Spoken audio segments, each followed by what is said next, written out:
আজ আমি বাড়ির প্রত্যেকের জন্য চিকেন পিৎজা বানালাম, তাও ঘরে বসে আর খুবই অল্প সময় কম টাকার মধ্যেই। তো প্রথমে আমি সেই জন্য চলে গেলাম আমাদের স্টোর রুমে এবং সেখানে গিয়ে আমি ওভেনটাকে বার করলাম। আর এখানে আমার সমস্ত ব্র্যান্ডের প্রোডাক্টগুলোই থাকে আর সেগুলোই আমি সরিয়ে নিচ্ছিলাম, কারণ ওটা একদমই নিচে রয়েছে। আর তোমরা যদি বলো এত প্রোডাক্ট আমি ঘরে রেখে কী করি, এগুলো ব্র্যান্ডের প্রোডাক্ট, আমার যা যা দরকার হয় আমি সেটা ইউজ করি, তারপরে আবার এর মধ্যে পরিষ্কার করে রেখে দিই, কারণ এগুলো আমাদের ইউজের জন্যই। কিন্তু আমার অত জায়গা নেই বলে আমি কিচেনে রাখতে পারি না। তো এটা না আমার মতনই ওয়েট প্রায়, সেই জন্য আমি তাড়াতাড়ি করে একদম পুজো হয়েই রান্নাঘরে নিয়ে এলাম। আর এটার সামনে গ্লাস আছে খুব সুন্দর। আর আমি গিয়ে না বাজার করে এনেছিলাম চিকেনগুলোকে, এইভাবেই পিস পিস করে কেটে এনেছিলাম, কি ভালো লাগছে না দেখতে। এবং চিকেনগুলোকে ধুয়ে নিলাম, তার সাথে আগে চিকেনটাকে ফ্রাই করে নিচ্ছি, কারণ চিকেনটা একমাত্র ফ্রাই করতে হবে, বাকিটা আমি ওভেনে করে নিতে পারবো। সেই জন্য চিকেনটা শুধুমাত্র নুন আর এখানে ব্ল্যাক পেপার পাউডার দিয়েই আমি এটাকে ভেজে নেব। আর বেশ অনেকটা টাইম নিয়ে ভাজছিলাম, কারণ একটু বড় সাইজ হয়ে গেছিলো চিকেনের টুকরোগুলো।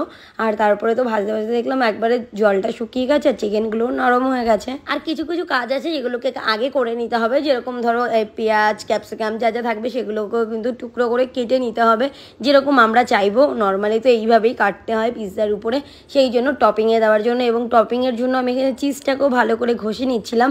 এটাকে কি বলে আমি সত্যি জানি না, মানে এই ঘষাটাকে কি বলে তোমরা কমেন্টে জানিও। তারপরে তো আমি এখানে 6টা চিজ নিয়েছিলাম এবং 6টা আনার পরে দেখলাম প্রত্যেকটা হয়ে গেছে। এবার পিৎজা সসটাকে লাগিয়ে এখানে দুটো পিৎজার উপরে দিয়ে ভালো করে এটাকে চারিদিকটাতে মাখিয়ে নিচ্ছিলাম, কারণ সব দিকে যাতে লাগে।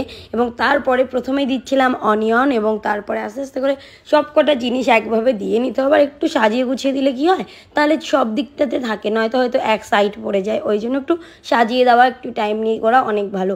আর এখানে দিচ্ছিলাম সুইট কর্ন, আমার ভাই খেতে খুব ভালোবাসে তাই ওকে একটু দিলাম, আমার মনাওকে দিলাম।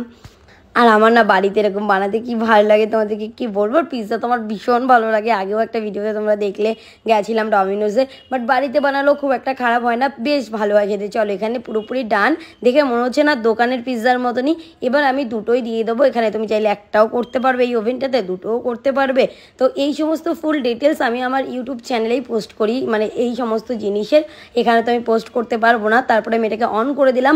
180 ডিগ্রি সেলসিয়াসে 15 মিনিটের মতন টাইম লাগবে, অটোমেটিক এটা শাট আপ হয়ে যাবে, আমার কোনো চিন্তাই নেই।